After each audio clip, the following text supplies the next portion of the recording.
Palavra, queridos, no livro de Esther, Antigo Testamento, livro de Esther.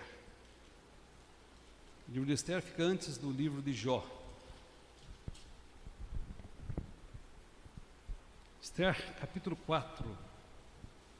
Convido os irmãos para que abram a palavra em Esther, capítulo 4.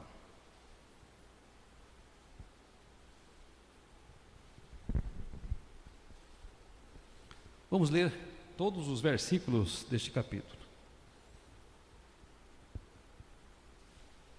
Esther, capítulo 4. Quando soube Mordecai tudo quanto se havia passado, rasgou as suas vestes e se cobriu de pano de saco e cinza, e saindo pela cidade, clamou com grande e amargo clamor. E chegou até a porta do rei, porque ninguém vestido de pano podia entrar pelas portas do rei. Em todas as províncias onde chegava a palavra do rei e a sua lei, havia entre os judeus grande luto, com jejum e choro e lamentação, e muitos deitavam pano de saco e cinza. Então vieram as servas de Esther e os eunucos e fizeram-na saber, com que a rainha muito se doeu, e mandou roupas para vestir a Mordecai e tirar-lhe o pano de saco, porém ele não as aceitou. Então Esther chamou a Atá, um dos eunucos do rei, que este lhe dera para servir. Ele ordenou que fosse a Mordecai para saber o que era aquilo e qual o seu motivo. Saiu, pois, Atá à praça da cidade para encontrar-se com Mordecai à porta do rei. Mordecai lhe fez saber tudo quanto lhe tinha sucedido, como também a quantia certa de prata que Amã prometera pagar aos tesouros do rei pelo aniquilamento dos judeus. Também lhe deu o translado do decreto escrito que se publicara em Suzã, para os destruir, para que se mostrasse a Esther e a fizesse saber, a fim de que fosse ter com o rei e lhe pedisse misericórdia, e na sua presença lhe suplicasse pelo povo dela. Tornou, pois, Atã e fez saber a Esther as palavras de Mordecai. Então respondeu Esther a Atã e mandou-lhe dizer a Mordecai: todos os servos do rei e o povo das províncias do rei sabem que para qualquer homem ou mulher que, sem ser chamado, entrar no pátrio interior para avistar-se com o rei, não há senão uma sentença, a de morte, salvo se o rei estender para ele o cetro de ouro para que viva. E eu nesses 30 dias não fui chamado para entrar ao rei. Fizeram saber a Mordecai as palavras de Esther. Então lhes disse Mordecai que respondessem a Esther: não imagines que por estares na casa do rei, só tu escaparás dentre todos os judeus. Porque se de todo te calares agora, de outra parte se levantará para os judeus socorro e livramento, mas tu e a casa do teu pai perecereis. E quem sabe se para conjuntura como esta é que fosse elevada a rainha? Então disse Esther que respondesse a Mordecai: vai, ajunta todos os judeus que se acharem em Suzã e jejuai por mim, e não comais nem bebais por 3 dias, nem de noite nem de dia, e eu e as minhas servas também jejuaremos. Depois irei ter com o rei, ainda que é contra a lei, se perecer, pereci. Então se foi Mordecai e tudo se fez segundo Esther lhe havia ordenado. Que Deus abençoe e aplique a sua palavra em nossos corações nesta noite. Vamos orar, meus queridos, curvem suas cabeças. Nosso Deus, nosso bondoso Pai, nós te somos gratos porque estamos na tua casa. Estamos gratos porque o Senhor está nesse lugar, porque o Senhor tem reservado esses momentos para aqui ordenar sobre nós a tua vida e a tua bênção. Damos graças também porque muitos dos teus filhos podem acompanhar este culto, ó Deus, através dessa live, porque também seus lares estão em atitude de louvor, de adoração e buscando aprender mais da tua palavra. Nós pedimos, ó Deus, em nome de Jesus, que fales conosco.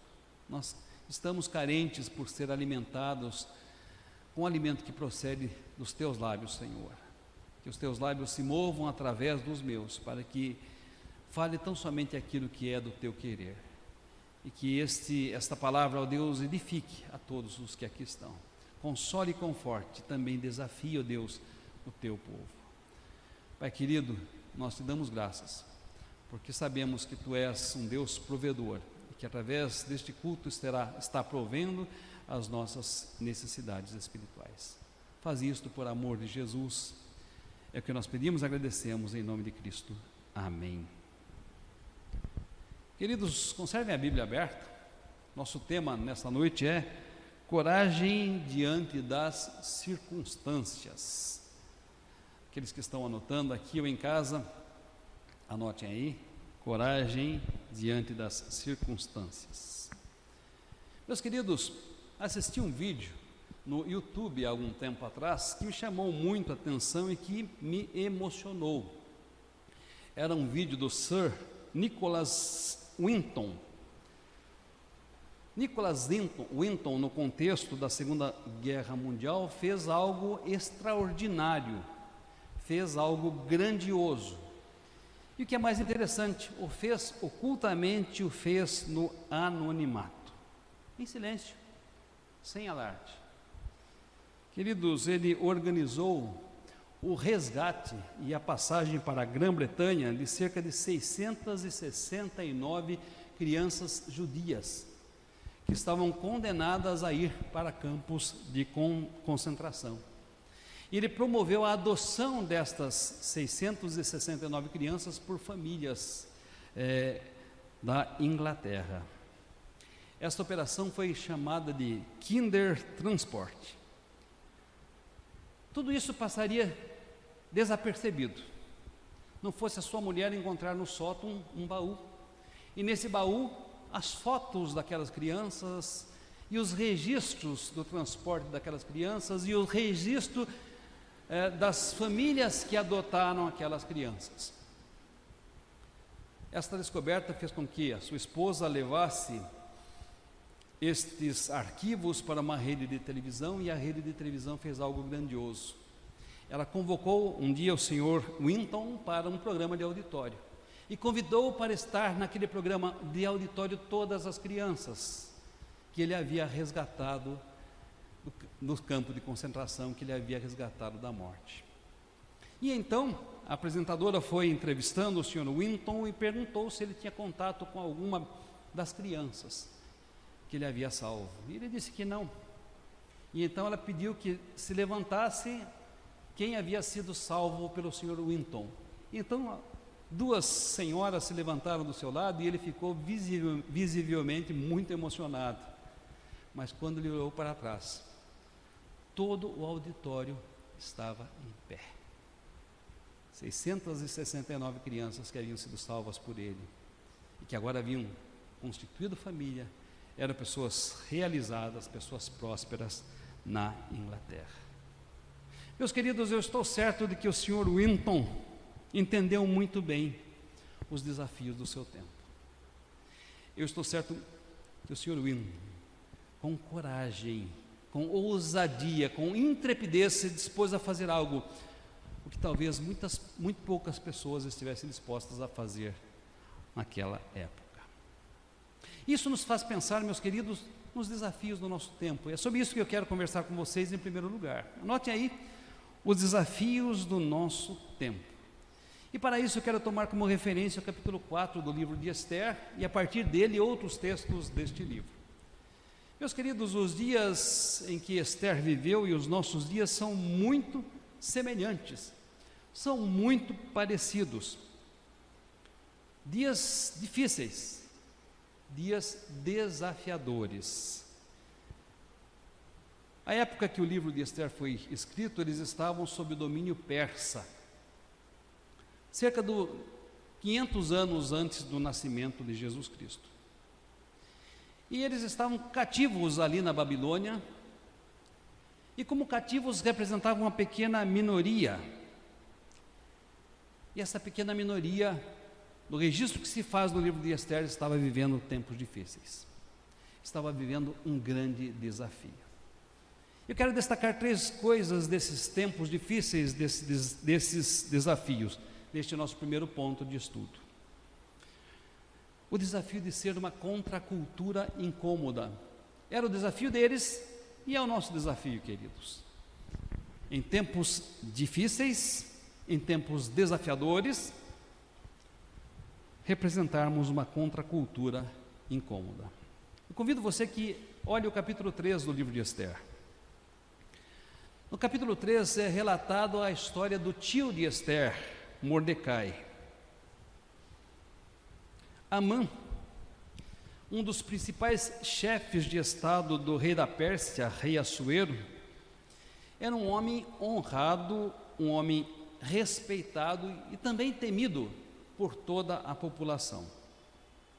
Por ordem do rei, quando ele passava, todos se prostravam e todos se inclinavam perante ele. Tinha, portanto, um status de Deus. No entanto, Mordecai, tio de Esther, quando Amã passava, ele não se prostrava, ele não se inclinava. Veja Esther capítulo 3, versículo 2. E vez por vez, dia após dia, ele fazia isto. E então, outros servos de Amã deduraram Mordecai a Amã. Foram até ele e disseram: Mordecai não se inclina, Mordecai não se prostra, Mordecai não obedece à ordem do rei. Vejam Esther capítulo 3, versículos 4 e 5. E diz a Bíblia que Amã se encheu de ira, se encheu de furor com aquela atitude de Mordecai. E então ele bolou um plano, não para atingir tão somente a Mordecai, mas para atingir todos os judeus. E então ele foi ao rei Assuero e disse o seguinte: existe espalhado, disperso entre os povos de todas as províncias o teu reino, um povo cujas leis são diferentes das leis de todos os povos, e que não cumpre as leis do rei. E observem bem a maldade, pelo que não convém tolerá-lo. E então ele sugere ao rei simplesmente o seguinte: se bem parecer ao rei, decrete-se que sejam mortos, e nas próprias mãos dos que executarem a obra eu pesarei 10.000 talentos de prata para que entrem nos tesouros do rei. Esther capítulo 3, versículos 8 e 9. Portanto, Amã disse ao rei: rei, ordene a morte de todas as pessoas, e dos bens que essas pessoas têm, eu os trarei para o tesouro real. Este povo não deve ser tolerado.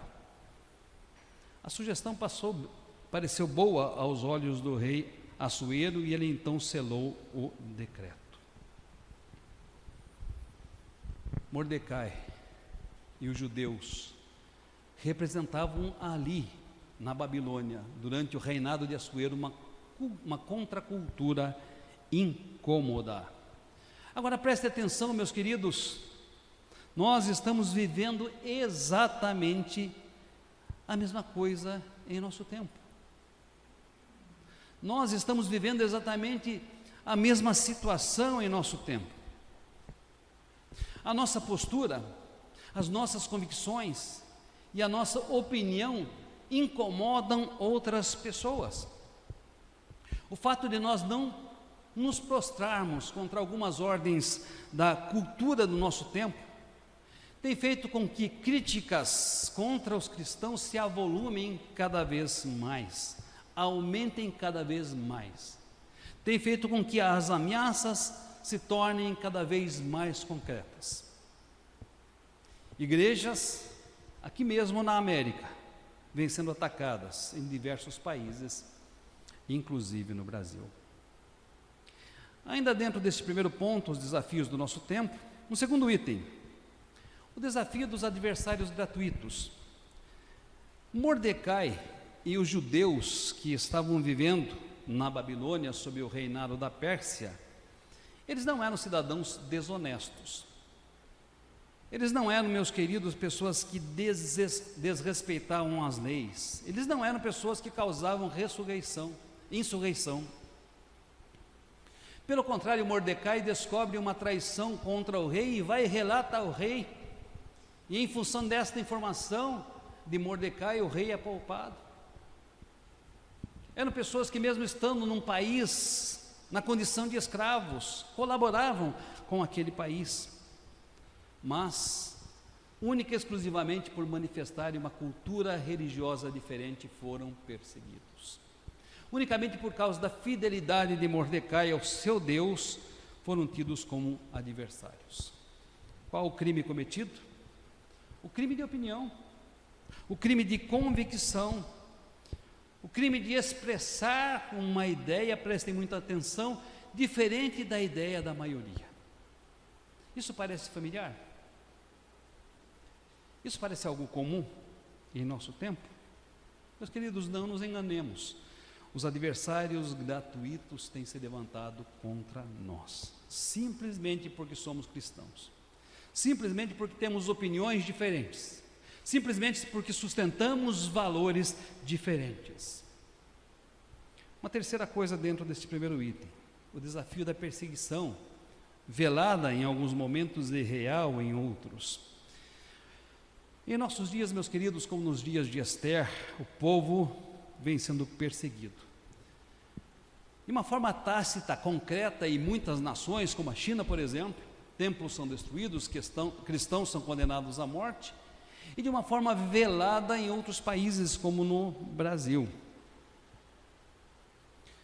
Não faz muito tempo que um editorialista da revista Veja disse o seguinte, com todas as letras, meus queridos, numa de suas matérias: os cristãos são um povo que deve ser tolerado, já que nós não podemos acabar com eles.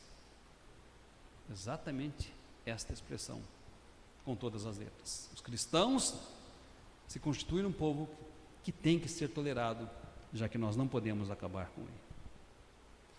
Mas observem, essa tolerância vem diminuindo cada vez mais. Tempos difíceis, tempos desafiadores, sem dúvida alguma. Por quê? Porque temos uma contracultura que é incômoda, porque temos adversários que se levantam contra nós gratuitamente, porque temos uma perseguição muitas vezes real, concreta e outras vezes velada. Nesse primeiro ponto, quais as lições que nós podemos aprender, queridos? Primeiro, permanecer firmes na nossa fé e em nossas convicções. Apesar das circunstâncias, e prestem muita atenção, apesar também das consequências. Mordecai não se inclinou e continuou não se inclinando, apesar das condições e apesar das consequências. Segunda lição, queridos, anotem aí. Entender que por sermos uma contracultura minoritária, nós vamos incomodar. Agora preste atenção, devemos incomodar. Devemos incomodar. Porque caso contrário, teremos nos secularizado. Devemos incomodar.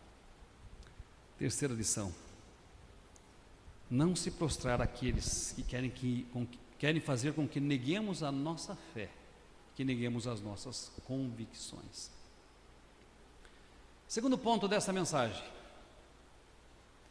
Recapitulando, primeiro ponto, os desafios do nosso tempo. Segundo ponto, o nosso chamado divino. Nosso chamado divino.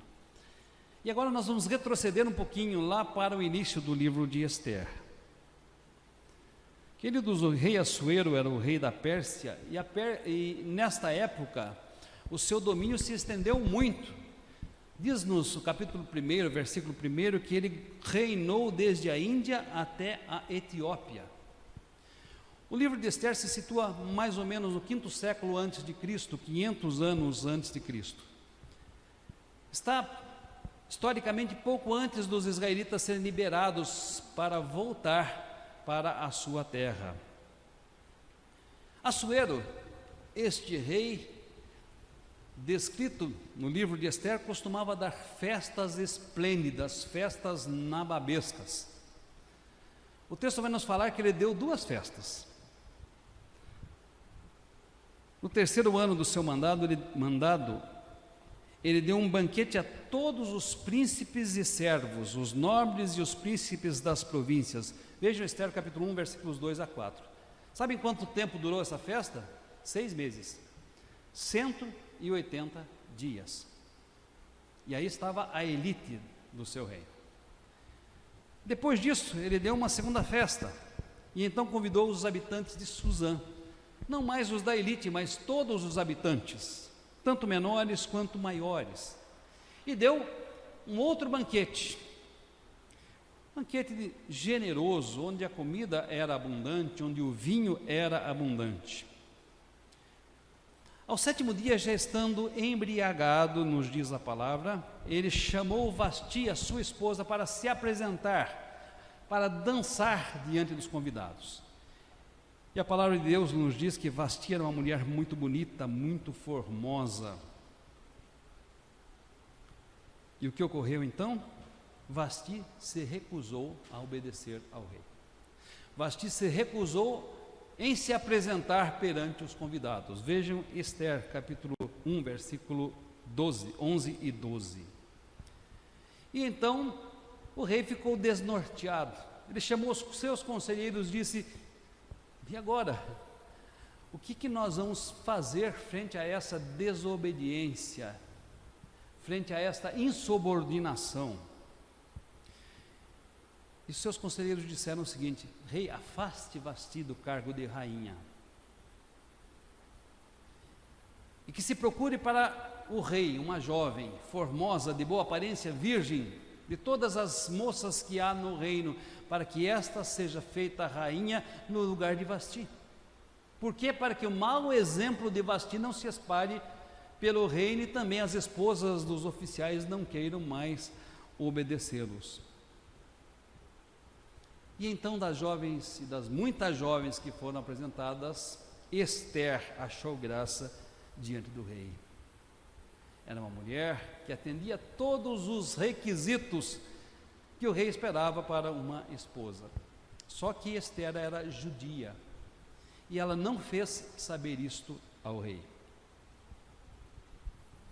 Ela não revelou a sua nacionalidade. Quando ela já era rainha, eis que surge o decreto de Amã, que tinha por objetivo atingir o seu tio Mordecai. Lembre-se, aquele que não se prostrava e não se inclinava diante de Amã, e que por extensão tinha por objetivo atingir todos os judeus. Todos eles deveriam ser mortos. E então Mordecai foi procurar a sua sobrinha, Esther. E a Bíblia nos diz que ele foi coberto de pano de saco e cinzas. O pano de saco e cinzas era uma vestimenta usada para expressar tristeza, luto, dor.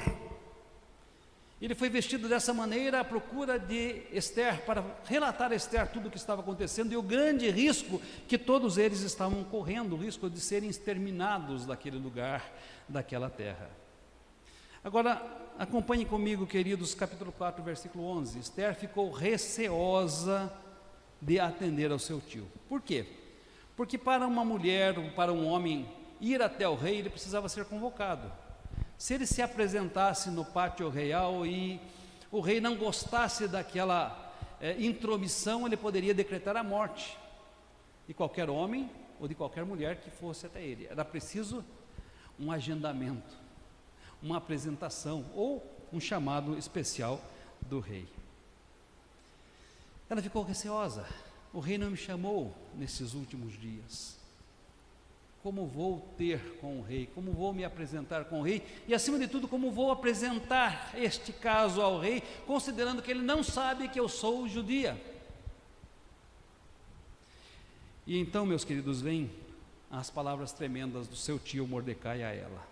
Veja o capítulo 4, versículo 14. Não imagines que, por estares na casa do rei, só tu escaparás dentre os judeus, Porque se te calares agora, de outra parte se levantará para os judeus socorro e livramento, mas tu e a casa do teu pai perecereis. E eu gosto muito dessa parte final do versículo. E quem sabe, para uma conjuntura como esta, é que foste levada a rainha? Mordecai diz: será que você não foi feita rainha por Deus, que conhece todas as coisas, que sabe todas as coisas, exatamente para uma conjuntura como esta, para um momento como este, para uma ocasião como esta? Eu quero destacar, queridos, deste segundo ponto, 3 lições. Primeiro, as circunstâncias daquele povo e as nossas são muito semelhantes. Dias difíceis, dias desafiadores. Segunda lição: Deus nos chamou e Deus nos colocou no lugar onde nós estamos com um propósito. Qual é o seu chamado? Onde Deus te colocou? Qual é o teu talento? Qual é o teu dom? Qual a tua vocação? Saiba que onde você está, você foi colocado por Deus com um propósito.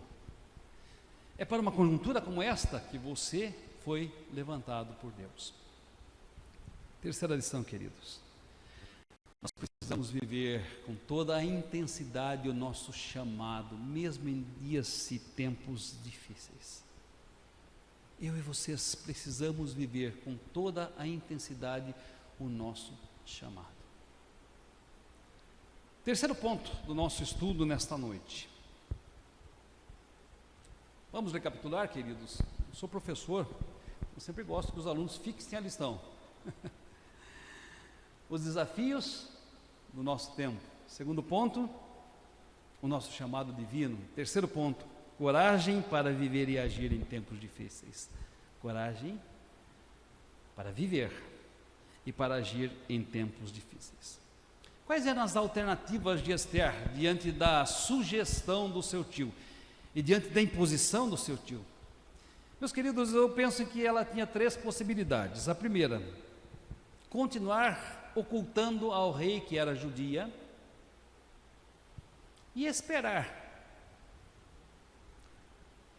E com isso ela escapasse do terrível destino que aguardava o seu povo. Poderia pensar nela mesma, continuar escondendo a sua nacionalidade e esperar que isso não atingisse, não alcançasse.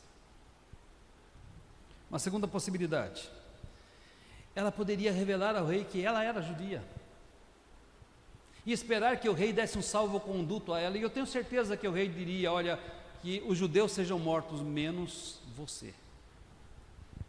Pelo amor que tinha, pela admiração que tinha, o rei talvez a poupasse. A terceira possibilidade, falar ao rei, arriscando-se, e expor a injustiça que estava acontecendo com o seu povo, tentando livrar o seu povo da morte que já havia sido decretada. Meus queridos, como viver e como agir em tempos difíceis e desafiadores? Eram difíceis e desafiadores os tempos de Esther, são difíceis e desafiadores os nossos tempos. Como viver e agir em tempos desafiadores? Eu penso que nenhum tempo, meus queridos, nenhum tempo como o nosso tempo, esta pergunta seja tão relevante. Eu penso que nenhum outro momento da história anterior que eu e vocês vivemos, quanto o momento atual, esta pergunta seja mais importante. Eu e vocês precisamos decidir o que nós faremos e como viveremos com urgência.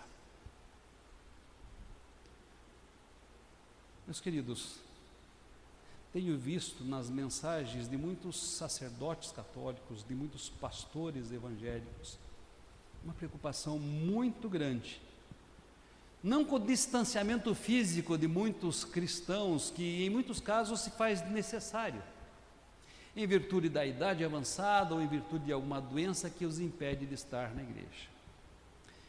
Eu vejo essa preocupação não com estas coisas que são circunstanciais, mas uma preocupação que também é a minha, com o esfriamento espiritual do povo de Deus. É preocupante o esfriamento espiritual do povo de Deus.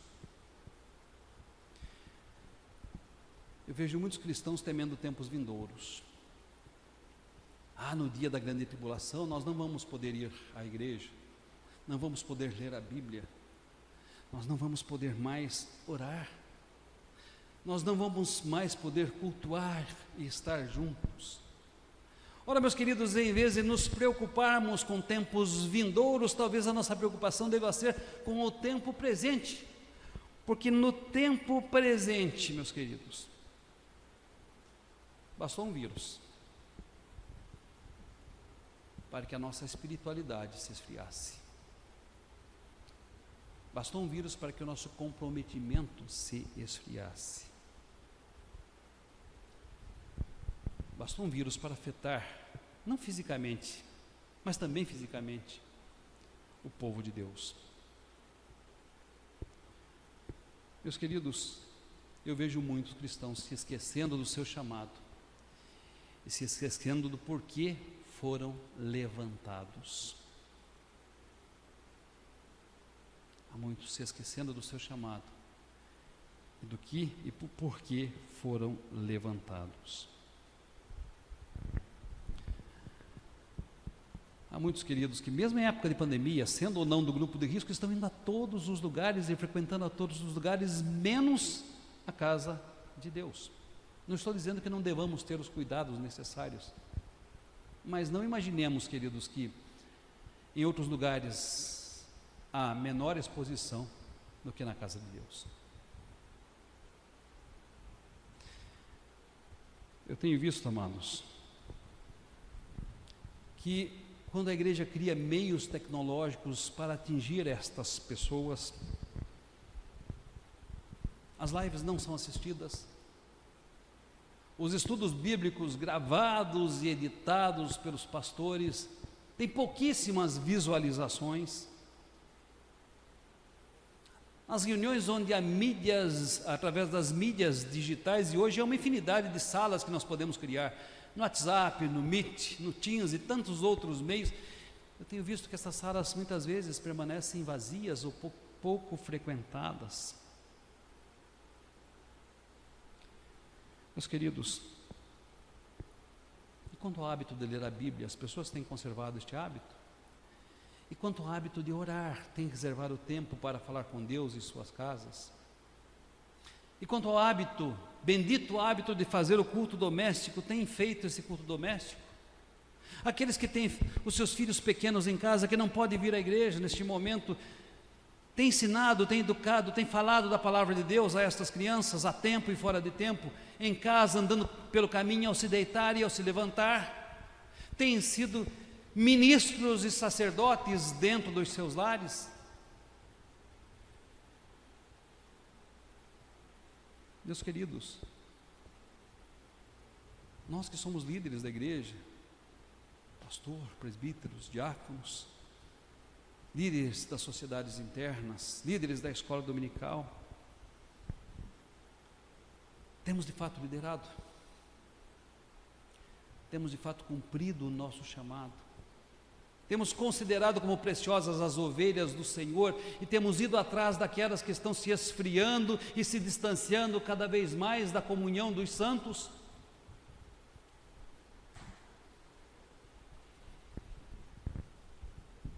Queridos, tempos difíceis, tempos desafiadores, mas nós precisamos decidir como viver e como agir.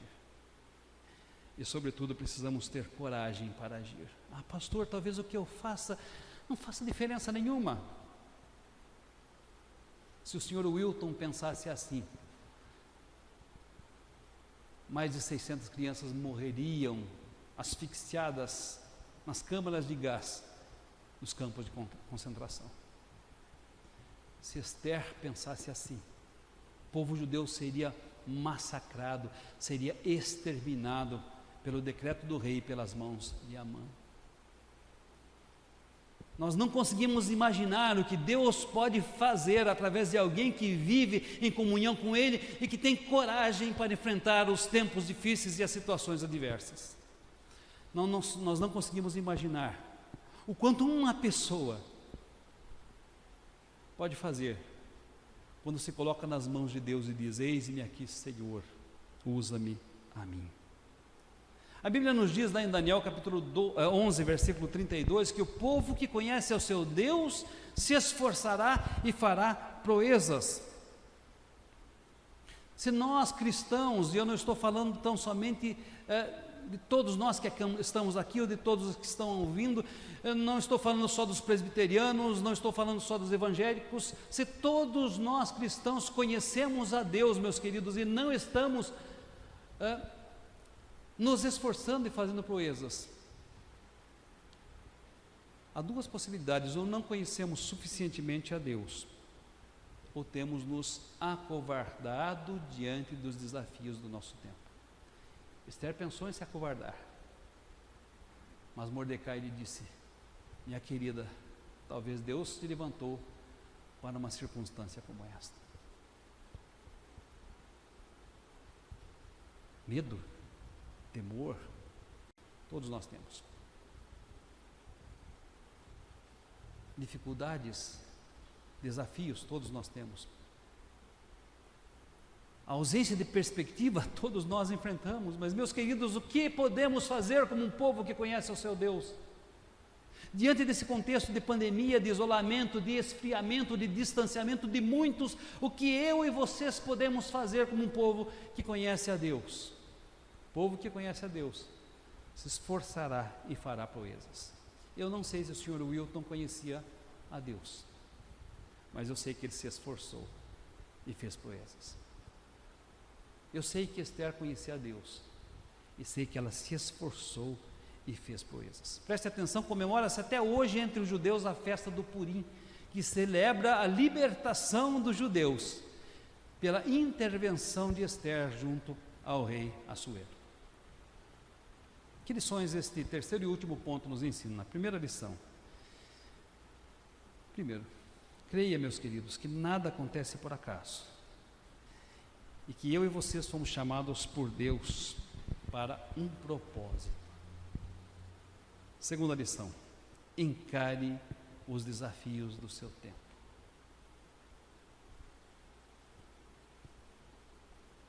Viva da forma que Deus deseja. Haja da forma que Deus requer.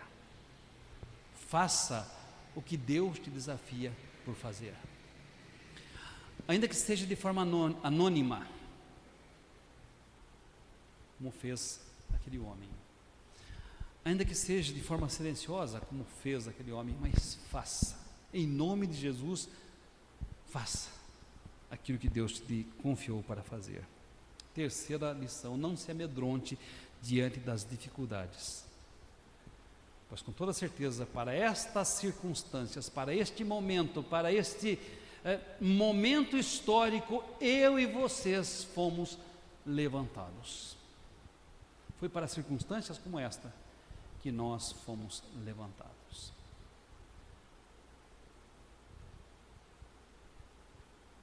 Um homem que faleceu há 2 anos atrás, Sr. Nicholas Whittington, foi o instrumento de Deus para a salvação de 669 crianças. Esther, uma jovem, uma temerosa mulher, foi instrumento de Deus para a salvação de todo o povo judeu. Se talvez eu e vocês estejamos pensando, nós somos tão pequenos, podemos fazer muito. Eu quero dizer, encare com coragem os desafios do seu tempo, da sua época, viva o estilo de vida que Deus deseja e você verá o que Deus vai fazer através da sua vida, pela vida do seu povo. Meus queridos, este é o nosso tempo, este é a nossa época, estes são os tempos difíceis E esse é o desafio que Deus colocou na minha mão e na sua mão. Que nós sejamos corajosos para enfrentá-lo. Em nome de Jesus. Em nome de Jesus. Amém.